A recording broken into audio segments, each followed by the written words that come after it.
दोस्तों नमस्कार। आप देख रहे हैं एग्री मस्ती और ये video lecture BSc agriculture fourth semester का renewable energy and green technology का है। आज के इस वीडियो में आपको प्रीवियस ईयर का जो प्रश्न पत्र है, जो पिछले साल का पेपर है, उस पेपर के 60 प्रश्नों को उत्तर के साथ आपके सामने रखूँगा और सभी उत्तर सटीक होंगे, एक भी उत्तर गलत नहीं होंगे। तो आप लोगों से रिक्वेस्ट है कि इस वीडियो को अंत तक देखिएगा और ऐसा मैं गारंटी करता हूं कि जो भी स्टूडेंट्स इस वीडियो को अंत तक देख लेगा वो renewable energy and green technology के प्रश्न पेपर में वो 100% इस 60 प्रश्न को देखने के बाद कम से कम 20 प्रश्न तो यूँ ही कर देगा।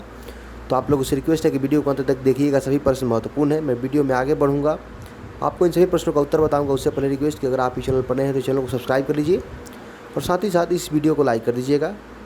आप दोस्तों चलते हैं सीधे हम लोग वीडियो पे, ठीक है, और चल प्रश्नों का सिलसिला शुरू करते हैं।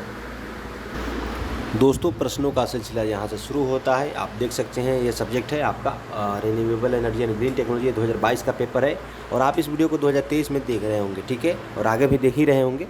तो मेरे पास सीरीज़ डी है तो इससे कोई मतलब नहीं है, सीरीज़ कोई भी हो, प्रश्न तो सब पूरे पेपर में एक ही होता है, भले इधर उधर होता है। पहला प्रश्न है, देखते हैं, पवन मिल में किस प्रकार के पंप का प्रयोग किया जाता है। तो दोस्तों पवन मिल में आपका उपयुक्त सभी यानी रेसिप्रोकेटिंग रोटरी पाइप और डायफ्राम पाइप, इन सभी प्रकार के पाइपों का प्रयोग किया जाता है। और नेक्स्ट है, कृषि कार्यों हेतु पवन मिल को चलाने के लिए न्यूनतम वायु की चाल वो लाभदायक मानते हैं। तो दोस्तों कितने चाल को लाभदायक मानते हैं? तो 10 घंटे प्रति किलोमीटर को लाभदायक मानते हैं। और नेक्स्ट है, 36 धुरी वाले रोटरी वाली पवन मिल में ब्लेड का प्रयोग किया जाता है। तो दोस्तों इसमें आपका ऑप्शन डी यानी उपयुक्त सभी टाइप के बहुब्लेड टाइप रोटर, सेल टाइप इकाई और प्रोपेलर टाइप इकाई, इन सभी को यूज किया जाता है। और नेक्स्ट है, गैर व्यावसायिक ऊर्जा स्रोत है दोस्तों। तो गैर व्यावसायिक ऊर्जा स्रोत आपका है उपयुक्त सभी, जैसे जंगल, पशु वेस्ट और कृषि वेस्ट, ठीक है, ये सब गैर व्यावसायिक ऊर्जा स्रोत है। और नेक्स्ट है, गोबर गैस प्लांट के भाग होते हैं। तो दोस्तों जो 5 नंबर प्रश्न है इसका राइट आंसर होगा आपका ऑप्शन डी यानी डाइजेस्टर, गैस होल्डर और इनलेट और आउटलेट पाइप, ये सभी के सभी क्या होते हैं, आपको गोबर गैस प्लांट के पार्ट होते हैं, भाग होते हैं। नेक्स्ट है, गोबर गैस प्लांट में गैस उत्पादन प्रक्रिया में शामिल है। तो दोस्तों गैस उत्पादन प्रक्रिया में क्या शामिल है? तो ऑप्शन ए और बी दोनों शामिल है। जैसे ऑर्गेनिक पदार्थों पर एक प्रकार के जीवाणु क्रिया करके इनको साधारण एसिड में बदल देते हैं, और दूसरा है, इन एसिड को दूसरे प्रकार के जीवाणु क्रिया करते हैं जिससे मीथेन व कार्बन डाइऑक्साइड उत्पन्न होती है, ठीक है। इसलिए इसका ऑप्शन ए एवं बी दोनों राइट होगा। और नेक्स्ट देखते हैं, ऊर्जा के 6 स्रोत कौन से हैं दोस्तों। तो यहाँ पे पूछा जा रहा है आपसे ऊर्जा के 6 स्रोत, तो इसका आपका राइट आंसर होगा ऊर्जा के 6 स्रोत ए एवं बी दोनों हैं, यानी धातु एवं खनिज दोनों हैं। और नेक्स्ट है, बछड़े प्रतिदिन प्रतिदिन कितना गोबर देते हैं। तो एक बछड़े से एक दिन में आपका 5 किलोग्राम गोबर प्राप्त होता है। कितना? 5 kg गोबर प्राप्त होता है, ऑप्शन बी वाला। और नेक्स्ट है, गैर क्षय ऊर्जा स्रोत को नवीनीकृत किया जा सकता है। तो दोस्तों ये जो है भौतिक प्रक्रिया द्वारा, यांत्रिक प्रक्रिया द्वारा और रासायनिक प्रक्रिया द्वारा, इन सभी द्वारा इसको नवीनीकृत किया जा सकता है। और नेक्स्ट है, गोबर गैस प्लांट में गैस उत्पादन प्रक्रिया बहुत अधिक धीमी पड़ जाती है जब स्लरी को तापमान खाली स्थान के नीचे रखते हैं। तो दोस्तों जब तापमान आपका 15 डिग्री सेंटीग्रेड के नीचे जाता है तो ये गोबर गैस में जो गैस बनने की प्रक्रिया होती है वो धीमी हो जाती है। और नेक्स्ट है, बायोगैस में पाई जाती है। तो दोस्तों बायोगैस में आपका ऑप्शन ए एवं बी दोनों पाया जाता है, यानी मीथेन और कार्बन डाइऑक्साइड दोनों, ठीक है, 11 का सी हुआ। और नेक्स्ट है, बायोमास से उत्पन्न गैस को कहते हैं। तो दोस्तों बायोमास से उत्पन्न गैस को बायोगैस कहते हैं। क्या कहते हैं? बायोगैस कहते हैं। और नेक्स्ट है, निम्नलिखित स्रोत में किसके द्वारा विद्युत उत्पन्न नहीं की जा सकती। तो दोस्तों किस स्रोत के द्वारा विद्युत उत्पन्न नहीं की जा सकती? तो चंद्रमा के स्रोत द्वारा विद्युत उत्पन्न नहीं की जा सकती। और नेक्स्ट है, निम्नलिखित में कौन सा पारंपरिक ऊर्जा स्रोत है। तो दोस्तों यहाँ पे आपसे पूछा जा रहा है पारंपरिक ऊर्जा स्रोत, तो इसका आपका राइट आंसर हो जाएगा ऑप्शन डी। तो कोयला, पेट्रोलियम और प्राकृतिक गैस, ये सभी के सभी क्या है, पारंपरिक ऊर्जा का स्रोत हैं। और नेक्स्ट है, फोटोवोल्टाइक प्रणाली में शामिल होते हैं। तो दोस्तों फोटोवोल्टाइक प्रणाली में क्या शामिल होते हैं? तो उपयुक्त सभी जो हैं यानी पीवी मॉड्यूल, माउंटिंग स्ट्रक्चर और बैटरी और इन्वर्टर सभी शामिल होते हैं इसमें। और नेक्स्ट है गैर नवीनीकरणीय ऊर्जा स्रोत हैं। तो दोस्तों गैर नवीनीकरणीय ऊर्जा स्रोत आपका कौन सा है? तो उपयुक्त सभी हैं, यानी आप देखेंगे यहाँ पे तो कोयला, पेट्रोलियम और प्राकृतिक गैस ये नॉन रिन्यूएबल एनर्जी है।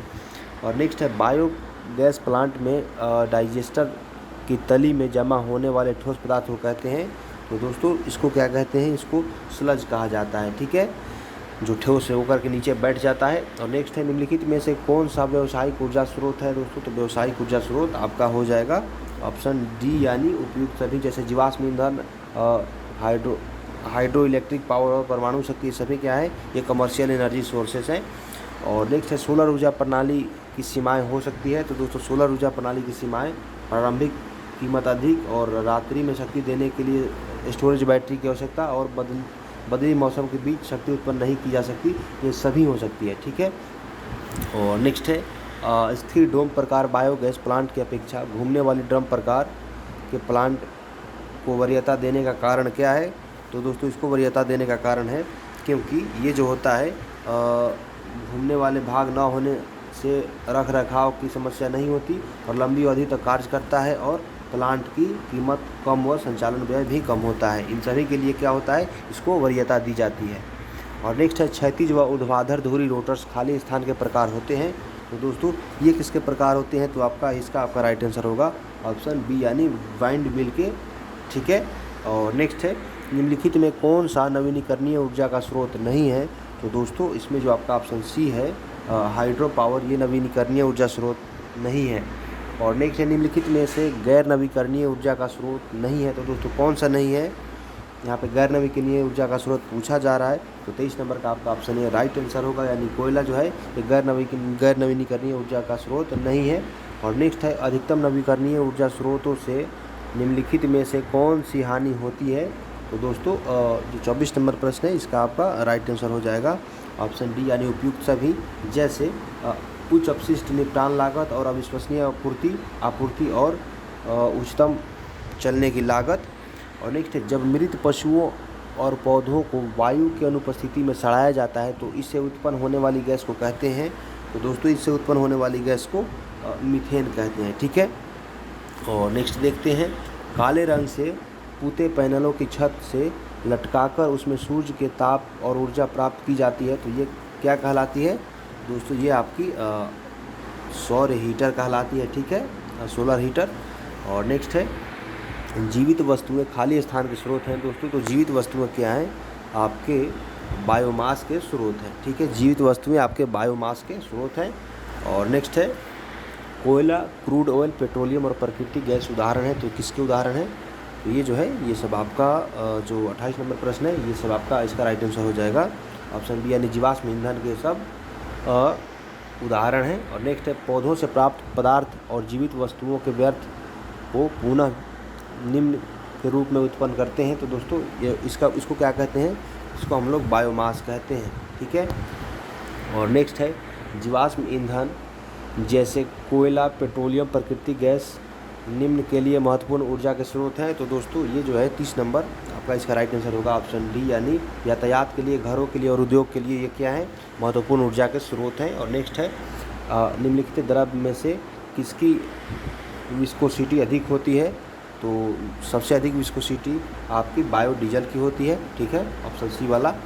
और फ्यूल सेल से विद्युत उत्पन्न करने के लिए जलाया जाता है दोस्तों, तो किसको जलाया जाता है? तो ये जो है इसका आपका राइट आंसर होगा ऑप्शन सी, यानी हाइड्रोजन को, ठीक है।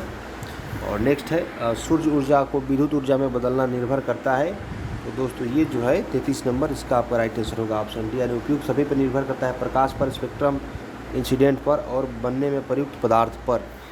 और नेक्स्ट है बायोगैस प्लांट में पदार्थ के सड़ने व गैस उत्पन्न होने की दर अधिकतम होती है जब स्लरी का तापमान होता है। तो दोस्तों जो यहाँ पे पूछा जा रहा है बायोगैस प्लांट में पदार्थ सड़ने व गैस उत्पन्न होने की दर अधिकतम कब होती है, कितने डिग्री टेम्परेचर पे? उसका आपका राइट आंसर होगा ऑप्शन यानी 35 से 38 डिग्री टेम्परेचर पे, ठीक है। और नेक्स्ट है बायोगैस प्लांट में बायोगैस उत्पादन को प्रभावित करने वाले कारक होते हैं। तो उत्पादन को प्रभावित करने वाले कारक आपका उपयुक्त सभी होते हैं, जैसे प्लांट में उपस्थित पदार्थ का ताप और प्लांट में गोबर पानी के मिश्रण के डालने की दर और पीएच मान, ये सभी के सभी क्या करते हैं, बायोगैस उत्पादन को प्रभावित करते हैं। और नेक्स्ट है बायोमास को ऊर्जा या बायोफ्यूल में बदलने की प्रक्रिया हो सकती है। तो दोस्तों ये जो 36 नंबर प्रश्न है इसका आपका राइट आंसर हो जाएगा ऑप्शन डी यानी उपयुक्त सभी सीधा दहन, तापीय रसायन प्रक्रिया और जीव रसायन प्रक्रिया। और नेक्स्ट है सौर विकिरण नापने में प्रयुक्त उपकरण कौन सा है दोस्तों। तो सौर विकिरण नापने में प्रयुक्त उपकरण को पाइरोनोमीटर कहा जाता है।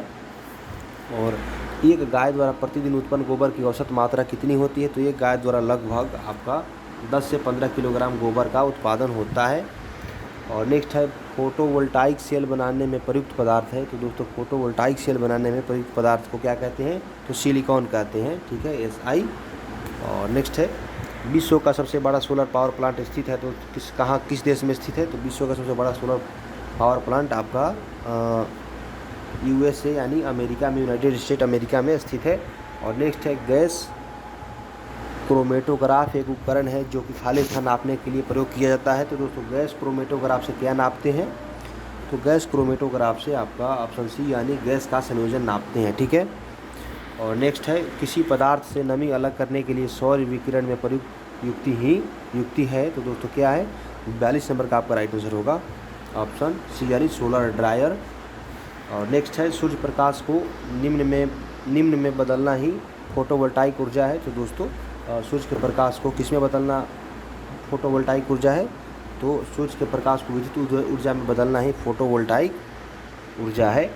और भारतवर्ष में ऊर्जा के नवीनीकरणीय स्रोत के रूप में प्रयोग होता है। तो किसका प्रयोग होता है, तो इन सभी का प्रयोग होता है, जैसे सौर ऊर्जा, पवन ऊर्जा, बायोमास ऊर्जा, सभी का प्रयोग होता है नवीनीकरणीय स्रोत के रूप में।